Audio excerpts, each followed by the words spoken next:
Салык кодексинин жаңы редакциясы иштелип чыгуу баскычына жетти. Тиешелүү мамлекеттик органдар бизнес өкүлдөрү жумушчу топтун курамын түзгөн. Эми мамлекет менен бизнес ортосунда тартыштык жаралганда бизнестин пайдасына чечим болушу керектиги тууралуу механизм даярдалат. Кичи жана орто бизнести колдоо салык кодексинин жаңы редакциясындагы негизги максат. Биздин мыйзамдарда салык кодексте коллизия пробел деген болсо, бул ошол ишкананын бизнес тарабына чечим болуш керек деген жазылган. Бирок ушул так механизми жок болгондуктан ушул көп ушул тартыш спорлор болуп келип жатат.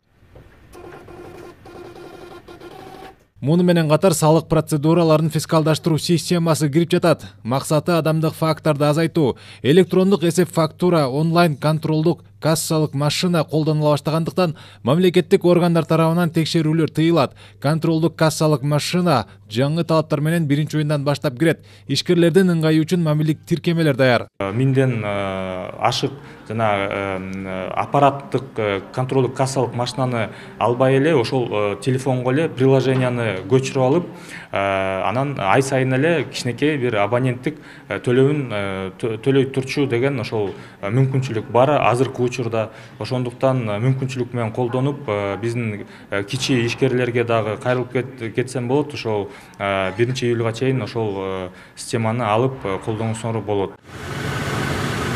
Пандемия дүйнөлүк экономикага терс таасирин тийгизди. Өндүрүш солгундап, ишканалар четинен жабыла баштады. Илдет Кыргызстандын экономикасына таасир этип, өлкө казынасын бөксөрттү.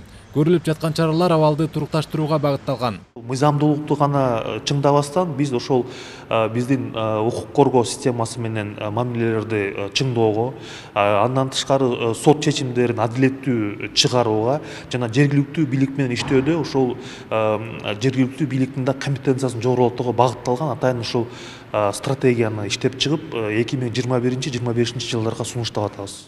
Салык кодексинин жаңы редакциясын иштеп чыгуу тобуна каалоочулар катышып, кызматташса болот. Бизнестен келген сунуштар кабыл алса, анда менин оюмча бир аз өзгөртүүлөр болот, мындай жылыш болот, инвесторлор кайрадан экономикага өзүнүн акчаларды, инвестицияларды кайрадан киргизет деп оюбуз бар. Эскерте кетсек, 1-июндан тартып спирт ичимдиктери менен тамекиге маркерлөө киргизилет. 1-апрелден тарта кире турган тартип Россия тараптын өтүнүчү менен токтоп турат. Маркерлөө көмүскө экономиканы 80-90% ачыктап, казынанын толушун шарттайт. Сайфуддин Мурзаев, Чыңгыз Жумагулов, Ала Тоо 24.